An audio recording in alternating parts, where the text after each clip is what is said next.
Hello everybody, Stuart McAdam here, and in today's video I'm going to be talking about copywriting for beginners. Now, this is a craft that is very difficult to master, and it really does take a lot of practice and refinement and trial and error to really know how to effectively communicate your message and to share that with the people who you are targeting, the people in your target market. So without any further ado, let's jump straight into it. All right, so first thing you need to do to become an effective copywriter is first identify the problem that exists within your target market. So if you are a lawyer, for example, who specializes in contractual disputes, put that up on the whiteboard. Talk about what specific area of contracts you specialize in, how you attempt to resolve it, and then identify that and communicate that in as many ways as possible. Do that on a whiteboard, do that on a piece of paper. Just do it somewhere where you can see all the ideas for yourself up front and out in the open. Second thing you want to do, which is part of the first thing, is then identify the solution that you are solving. So the problem that exists and the solution that you're solving. So the challenges with most businesses is that they do not clearly identify what solution they're solving straight away. They often only start thinking about that as they go along on the journey. Now, if you're able to identify the problem and find the solution that you're solving, you may actually save yourself a lot of time and money, because if you aren't actually able to identify a problem that exists and a solution that you're solving for a problem, then it's probably best to reevaluate your entire business model. So start looking at the solution and the problem in tandem together, and that will start to give you an opportunity to then put ideas out on paper again, which it's best if you have it on a whiteboard or on a piece of paper so you can see it.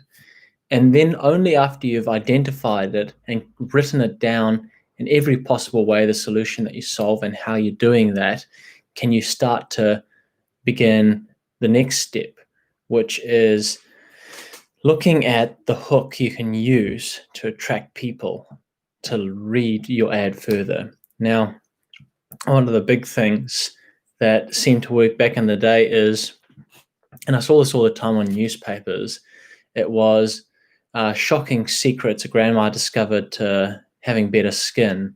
Hundreds of thousands of investors are using this amazing tool to double their profits and bring a better work-life balance into play. This just in, shocking revelation from doctor who lives in New York about this amazing product. All of those sorts of things have got great emphasis on the hook. You know, it's something that catches your attention. Newspapers use it very well. Political pamphlets use that quite well. I'm actually just, I got two from, one was from a political party, one was from my local MP, and just having a read through their copywriting, both of them have got pretty effective hooks in terms of really engaging people to sort of read a little bit further on to what else they've written in the pamphlet. You know, and that's just a sign that they've got a very skilled team of copywriters. So they know the problem that exists, they've got a solution, and then they've used a very effective hook. Now, the next thing you want to do, which is the third tip I'm going to talk about today, is you want to tell a story. You want to tell human stories. You want to communicate the benefits of what exactly it is that someone has done in the past, or a person that you've worked with, to solve a problem of theirs effectively and get good results. So this could be an example right here for me. Recently, I worked with a client who had an e-commerce shop, and they sell snacks to people who have food allergies. And their problem was that they didn't know very much about the different aspects of digital marketing, and they needed training on that. So there was a pretty well-defined problem, and I was looking at the solution which I could provide for them, which was training on how to use these digital tools and how to understand them and the processes and the systems that took place. And of course, in this instance, I didn't need a hook, but if I was putting an ad together, I would write, one of the biggest challenges any businesses can have is not knowing what you need to achieve and how to start it.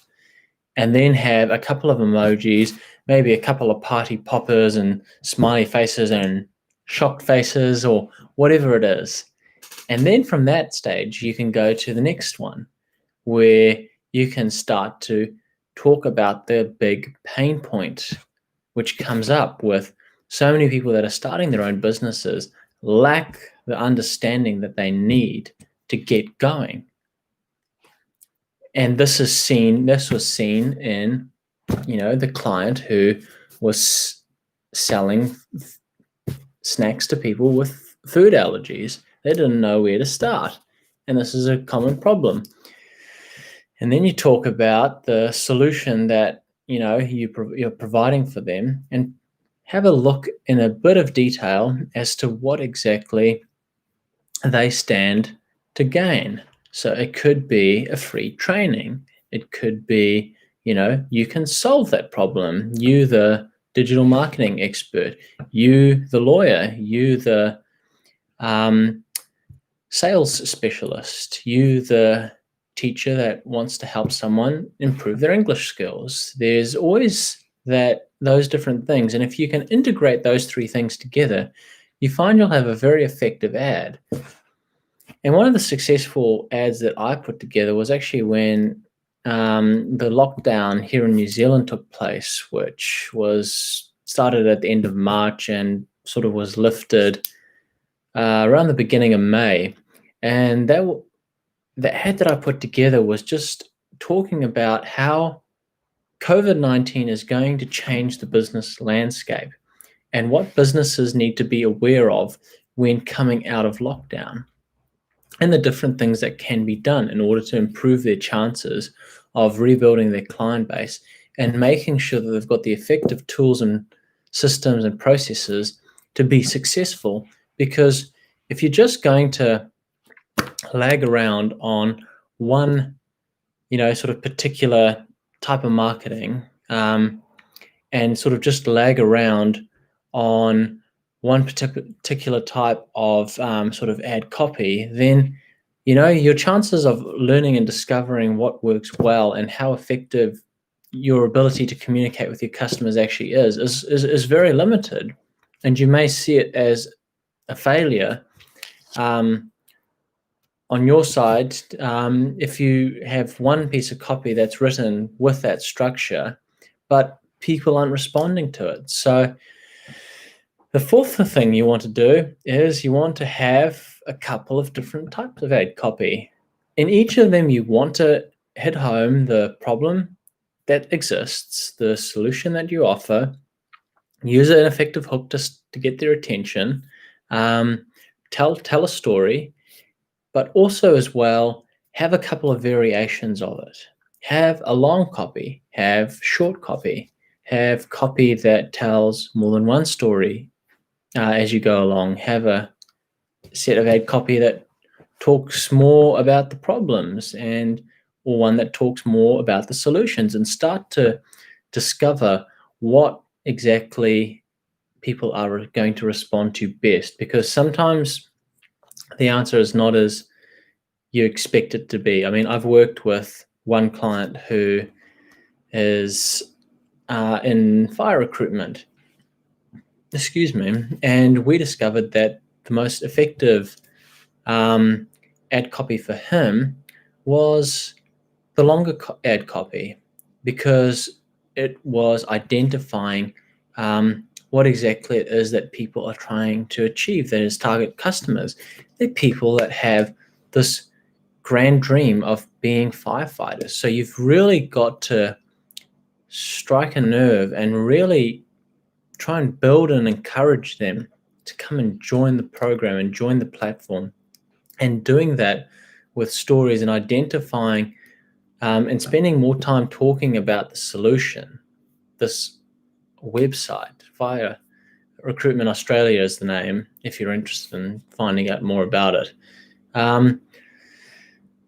It really just hit home how much value there was in communicating the solution, because becoming a firefighter is not easy, like very few people pass it first time round, and almost no one passes it without some sort of help, whether from a past firefighter, through educational resources, or whatever it may be. It's almost impossible to just wing it. You have to have some sort of knowledge of the system. So if we spent more time talking about the solution, probably about 80% of it, and then maybe just have like 20% of it as like a hook and identifying the problem. And we find people respond to that really well. And so when you are writing your copy, make sure that you are talking about different things, having different angles, and just ensuring that it sounds like normal communication. It's not robotic. The last thing you want to be is some sort of newsreader just filtering stuff off an audio cue, or just trying to get the hard sell. Nobody just has stuff being, sort of smushed in their face. They want stuff that's valuable and interesting. And at the end of the day, something that provides a solution to a problem which they have. Now, that person may not know the problem straight away, but it's your job to identify that and kind of remind them exactly what that problem is and how it often manifests itself. So to just run over the things again, identify the problem that exists, and the solution that you're providing, create an effective hook, tell a story, and have multiple versions of each of those things. Try out a couple of different ones, some with longer hooks, some with longer solutions, some with identifying the pain point a lot more, or the problem, and go from there. So that's all for this video. I hope you found it useful. If you did, please subscribe to my channel and visit my website, www.stuartmacadam.com. That's stuartmacadam.com. And I've got a blog that I update regularly with tips just like this. So make sure you check that out every week. And thanks very much, and we'll see you in the next video. Bye-bye.